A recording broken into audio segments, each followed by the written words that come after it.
क्या वजह रही इतनी बुरी हार की? जिसने जो मांगा वो घोषणा पत्र में डाल दिया। यहाँ तक कि उन्होंने सबको 4 गैस सिलेंडर फ्री देने का भी वादा किया। जो बोनस 2 साल हम लोग नहीं दे पाए थे किसानों का। क्यों नहीं दे पाए थे?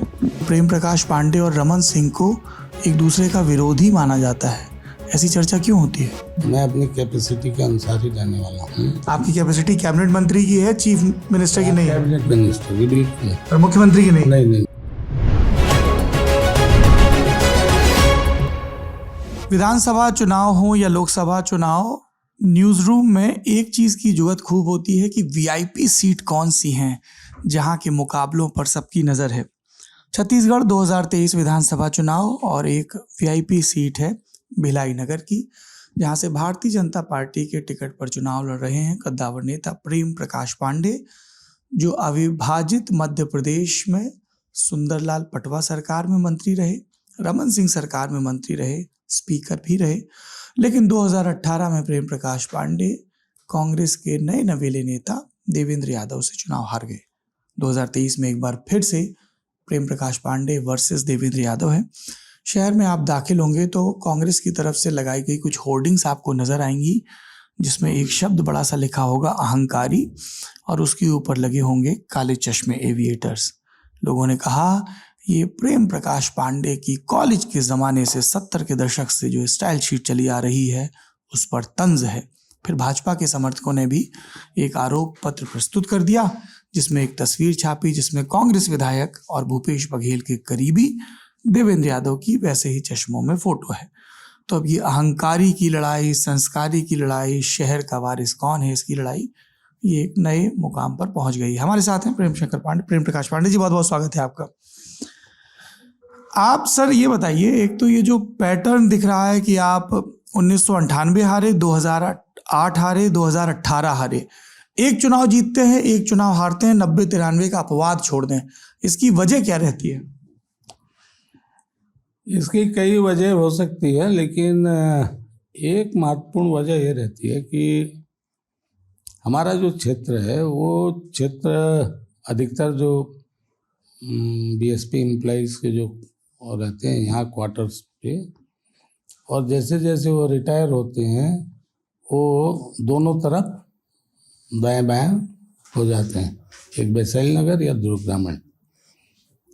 तो प्रत्येक वह चुनाव में 7-8 हज़ार वोटर जो है हमारे कम से कम 93 से ज़्यादा जो है माइग्रेट होने लगे। तो उस कारण से देखेंगे तो जैसे हमारे नेहरू नगर गए, वैशाली नगर लोग गए, राधिका नगर गए, उस समय वो दुर्ग ग्रामीण में आती थी 2008 में भी, 2003 में। 3 में हमारे पास जो था ये पूरा था। तो हर बार जो वोटर कुछ बदलते, एक कारण वो है, और दूसरा कारण तो जनता ही बताएगी। जनता जब चाहती है तो जिता देती है, जनता जब चाहती है तो हरा देती है। 2018 में आपकी भी हार हुई, आप सिटिंग मंत्री, और बीजेपी भी बुरी तरह हारी। 90 विधानसभा सीटें हैं, आप लोग 15 पर सिमट गए। पार्टी ने आत्मचिंतन किया होगा, क्या वजह रही इतनी बुरी हार की? मुझे लगता है कि जब 15 साल हमारी सरकार रही और कांग्रेस के लोगों में जब पूरी तरह से हताशा थी, तो जो वर्ग गया, जो भी मांगा उसको वही देते गए। जैसे बेरोजगारों ने मांगा नौकरी, उन्होंने कहा नौकरी देंगे, नहीं तो 2500 बेरोजगारी भत्ता देंगे। शासकीय कर्मचारियों ने मांगा हमारा 3 टायर 4 टायर प्रमोशन सिस्टम लागू करो, वो भी करेंगे। अनियमित कर्मचारियों ने मांगा कि परमानेंट करो, कॉन्ट्रैक्ट वाले ने मांगा ये, महिलाओं ने मांगा शराबबंदी दे दिया। जिसने जो मांगा वो घोषणा पत्र में डाल दिया। यहाँ तक कि उन्होंने सबको 4 गैस सिलेंडर फ्री देने का भी वादा किया, पेट्रोल पर वेट कम करने का वादा किया। 1 गैस सिलेंडर नहीं दिए, पेट्रोल का वेट बढ़ा दिए, बेरोजगारी भत्ता नहीं दिए, जो बोनस 2 साल हम लोग नहीं दे पाए थे किसानों का, क्यों नहीं दे पाए थे? अब उसके जो कारण होंगे उसका अरे भी आप वादा किया। आप कैबिनेट में थे, जनता जानना चाहेगी कारण क्या थे? नहीं, उसका भी कारण जो भी रहा होगा, लेकिन 2 बार हम लोग नहीं दे पाए। दिल्ली से मनाही हो गई थी? नहीं, दिल्ली से नहीं, हमारे जो कारण रहे होंगे, लेकिन 2 बार उसका भी इन्होंने वादा किया कि वो 2 साल का भी देंगे, वो नहीं दिया। तो एक तो वो, दूसरा लोगों के मन में रहता है कि भाई 15 साल हो गया तो एक बार बदल के देखते हैं। अभी जब उन लोगों ने देखा कि अरे बाप रे, ये तो मतलब हम लोगों का अगर ये था, बोले ये तो इससे भी ज़्यादा, कितना ज़्यादा, सारा झूठ उनका सामने आ गया। तो बोले तो हॉरर शो वाला आ गया। कई एक्सपर्ट्स ने कहा कि बीजेपी की जो लीडरशिप है वो बूढ़ी भी हो गई और कॉरपोरेट की भाषा में कहें तो एक ब्रांड फटीग हो गया, लोग थक चुके थे उन सब से।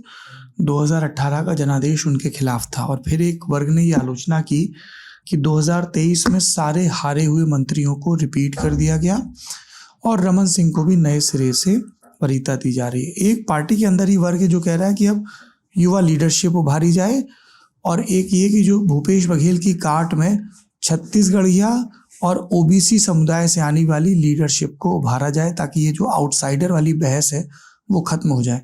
आप इन सब चीज़ों पे क्या सोचते हैं? नहीं, मुझे लगता है कि छत्तीसगढ़िया तो सब हैं, कौन छत्तीसगढ़िया नहीं है। हाँ, जहाँ तक ओबीसी या ट्राइबल लीडरशिप, ये तो पार्टी तय करती है कि जो भी यहाँ की सोशियो इकोनॉमिकल दृष्टि से उपयोगी हो उसको देती है पार्टी टिकट। और पार्टी ने अगर नया की बात कहें तो लगभग आधी से अधिक सीटें, 45-46 सीट नए को भी दिया है और उतने ही पुरानों को भी दिया है। तो पार्टी सबको लेके चलती ना, और पार्टी के अपने पैमाने हैं। जो उपयुक्त होगा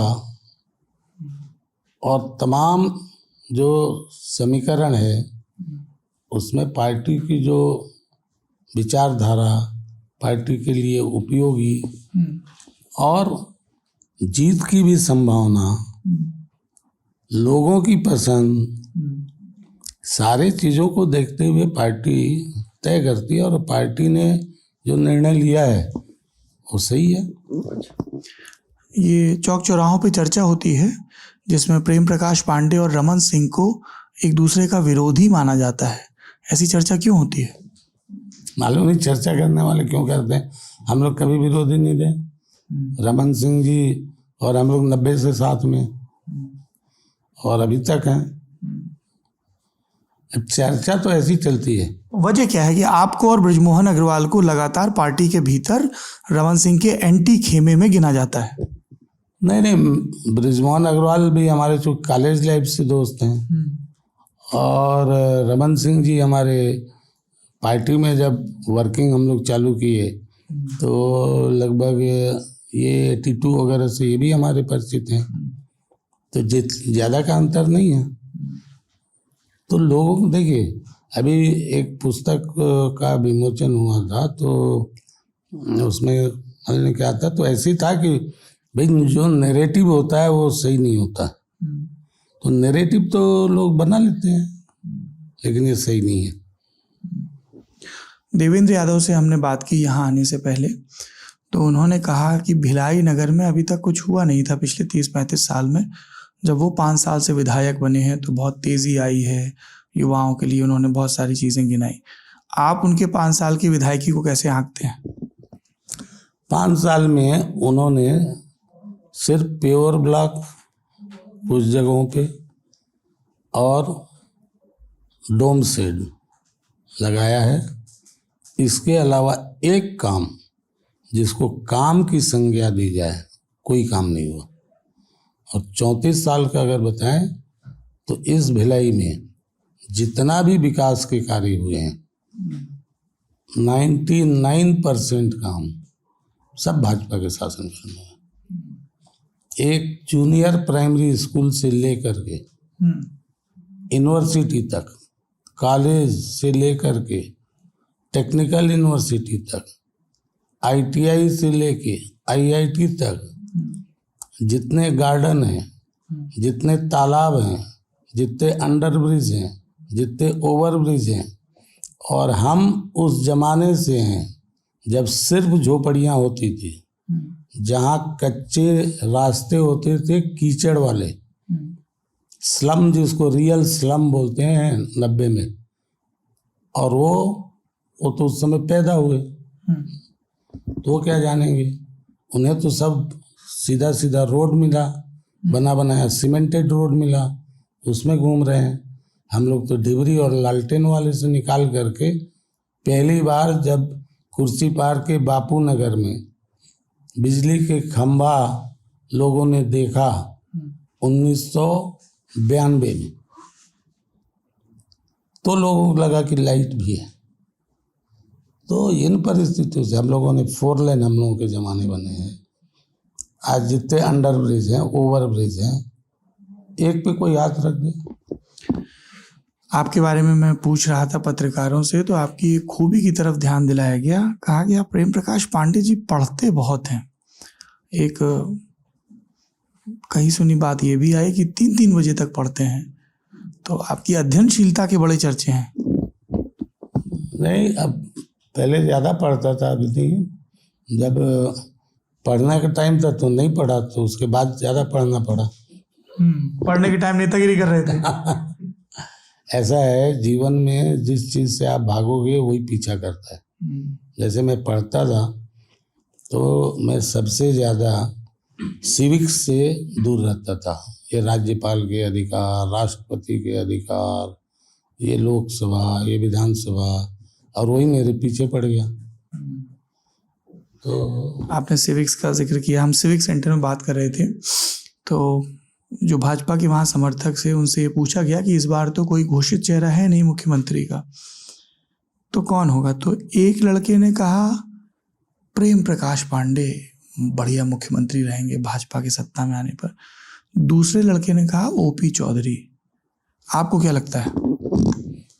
मैं नहीं होऊंगा, ये मैं पक्का मान के चल रहा हूँ। मेरे से OP चौधरी भी बढ़िया हैं, अरुण साव जी, डॉक्टर साहब, नेता प्रतिपक्ष, राम विचार नेताम, विजय बघेल, सारे बढ़िया हैं। लोग कहेंगे कि पांडे जी अपनी दावेदारी कैमरे के सामने खींच के और पुख्ता कर रहे हैं।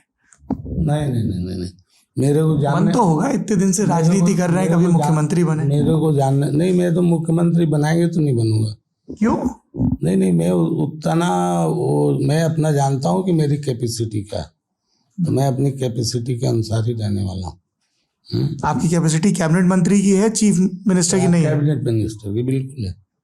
बिल्कुल है, कैबिनेट मिनिस्टर की, पर मुख्यमंत्री की नहीं। नहीं। क्यों? ऐसा क्या होता है मुख्यमंत्री में? नहीं, अब नहीं होता, हम जान रहे हैं। अरे तो हम लोग नौजवान लोग हैं, हम जानना चाहते हैं ना अपने बुजुर्गों से, बताइए। नहीं, देखिए, ये सब जो जितनी बातें होती रहती है सिर्फ बातों के लिए बातें हैं। पार्टी जो तय करती है, और बचपन से लेके आज तक हमने अपने बारे में कभी तय ही नहीं किया, और 8वां चुनाव लड़ रहा हूँ, भगवान की दया से कभी हम लोग टिकट भी मांगने नहीं गए।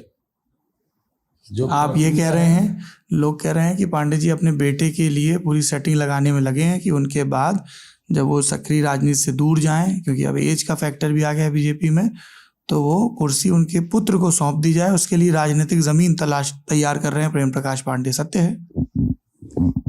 ना किसी के चाहने से किसी का बेटा इंजीनियर बनता है, ना वो पायलट बनता है।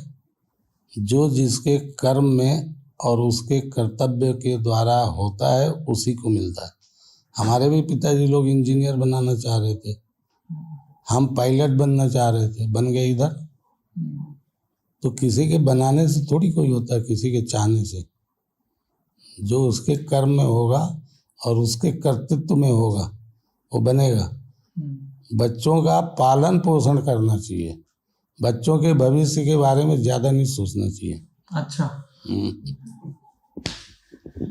आप सुन रहे थे भारतीय जनता पार्टी के वरिष्ठ नेता प्रेम प्रकाश पांडे को, जो भिलाई नगर छत्तीसगढ़ विधानसभा की सीट से बीजेपी के कैंडिडेट हैं। ललन टॉप की चुनावी यात्रा, अलग अलग नेताओं से और जनता से संवाद, सिलसिला चलता रहेगा। आपकी तरफ से भी प्रतिक्रियाएं आती रहें। शुक्रिया।